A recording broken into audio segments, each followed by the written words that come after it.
Hi, I'm Tim. Welcome to Watchbox, and thanks for logging on. If you love this watch, email me.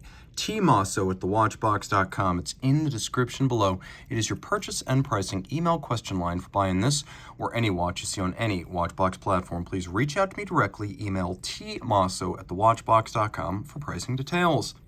Today, we're discussing a watch launched in 2020.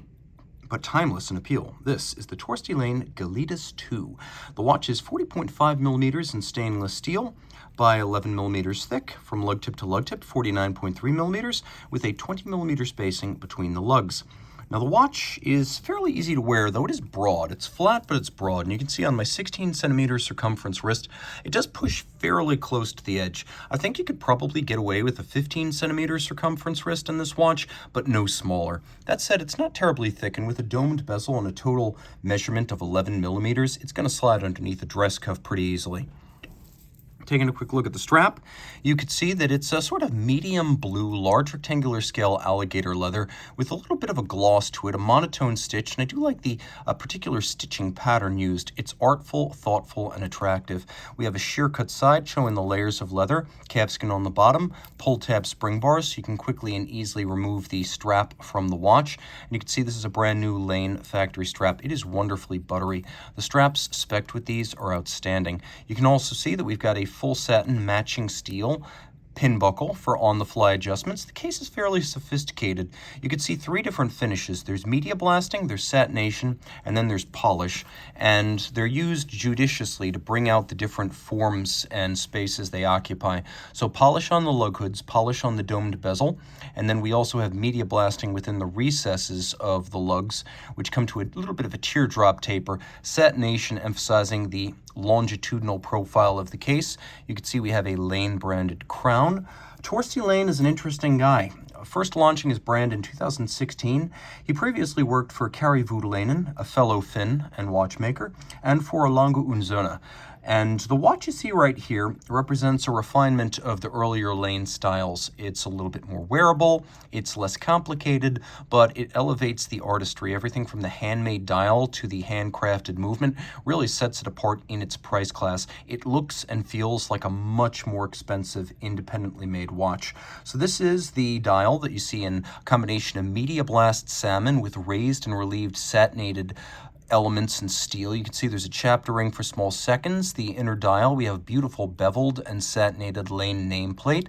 And then we have these lovely, I would call them sort of breguet-style Arabic numerals that are standing proud of the dial, and that by quite a margin. You can see just how much depth there is to this dial, and it's exceptional. There's also a satin-finished minute track outboard, and then at center, we have these lovely sort of modified alpha hands in a fired blue steel, and these steel hands are a big part of the appeal of the watch. They're incredibly sharp, beautifully polished, and as you can see right at the end, the minute hand has even been manually tapered, so there's a lot of detail here that sets this apart. Turning it all over, you can see that the movement's clearly based on a Unitas 6498-1, but a lot of the parts have been custom fabricated, so while the actual train from the crown wheel through the drivetrain, the geometry there has been fixed by the Unitas, but the fabrication and finish of everything else, that's Laine. Taking a quick look, you can see that it's basically a masterclass in watch finishing, as we have a multiplicity of finishes where you can appreciate them using the eye, no loop required.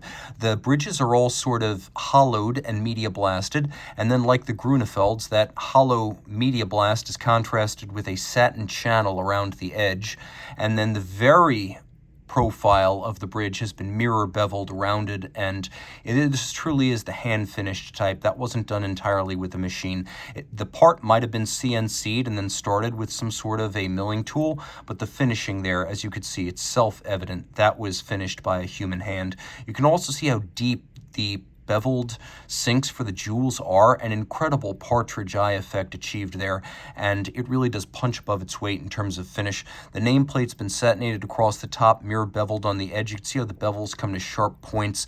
That's just as challenging as inward angles. There's a spectacular combination of solarization on the crown wheel and the ratchet wheel, which features double solarization. You can also see that the click, all of the screw heads, and the regulator assembly have been black polished, and then we have these steel components for the escape wheel cock and then the balance cock. Note how they have been mirror beveled on their edge. This is tough to do. Steel is a hard material to work, and so we have this mile-wide mirrored bevel that gives you 1-2 sharp outward angles. We also have a little bit of a chaton effect, as some gold plating has been used within the partridge eye well of the escape wheel jewel to create the look of a golden chaton a la pocket watches. We also have satination across the top of these steel bridges, which is nicely applied. Now, there's also snailing underneath. You can see the bridge that holds the pallet lever in place. That has been snailed across its top, so the finishing here is really surpassing for the price class. The only thing separating this from the likes of the Laurent Ferriers and Romain Gaultiers of the world is that some of the little details that you'd expect on stuff like that or Petermann Badot, if you look carefully, you can see that, for example, the teeth of the crown wheel and the ratchet wheel, they haven't been micro beveled. You could see that there's black polishing on the screw heads, but they haven't been chamfered or slotted, and there are no sharp interior angles, although we do get quite a few sharp exterior angles. But there's very, very little separating this watch from stuff that costs 5, 6, 7, 8, 9, 10 times its price. This is really impressive. In terms of tech specs, manual wind, 50-hour power reserve, 18,000 vibrations per hour, and a nice big movement that properly fills the case back in a watch that's rated 30 meters water resistant.